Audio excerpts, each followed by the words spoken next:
Хөтөлбөрийн дараагийн мэдээлэл нь манай урд турш бүгд найрамд хятадаар тустай холбоотой. Бараг 3-7 хоногийн өмнө бүгд найрамд хятадаар тустай ажилласан Америкийн нэгдсэн улсын ерөнхийлөгч Дональд Трампын айлчлалын дараа Хятадын засаг захиргааны зүгээс 3 дахь орнуудтай холбоотойгоор Тайваны байр суурийг хатуу хамгаалсан бодлого хэрэгжүүлж эхэлжээ. Хятадын гадаад хэргийн яамнаас Шинэ Зеландын хууль тогтоогчид Тайванд ажил хийж тусгаарлын удирдлагуудтай уулзсны дараа тэдгээртэй холбоотойгоор 20 арга хэмжээ авсан байна. Хятадын их газар Хонконг болон Макаогийн нутаг дэвсгэрт эдгээр улс төрчдийг нэвтрэхийг бүрэн оргилж тэдний Хятад дахь бүх хөрөнгийг зарцаахаар шийдвэрлэжээ.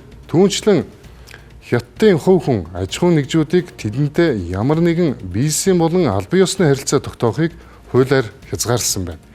Бээжин энэхүү алхмыг өөрийн үндэсний аюулгүй байдал, газар нутгийн бүрэн бүтэн байдал, мөн нэг Хятад бодлогыг хамгаалахад чиглэсэн зайлшгүй арга хэмжээ гэж үзэж байна.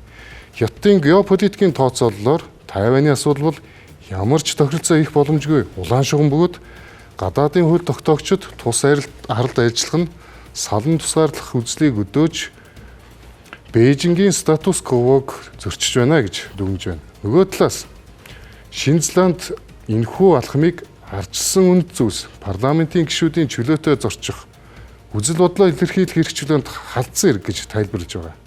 Шинэ Зеландын хувьд Хятад улс бол тус улсын экспортын бараг 30%-ийг бүрдүүлдэг хамгийн том худалдааны түнш бөгөөд Веллингтон эдийн засгийн хамаарал болон барууны аюулгүй байдлын түншлэл дунд тэнцвэрээ хадгалахыг хичээсээр ирсэн түүхтэй.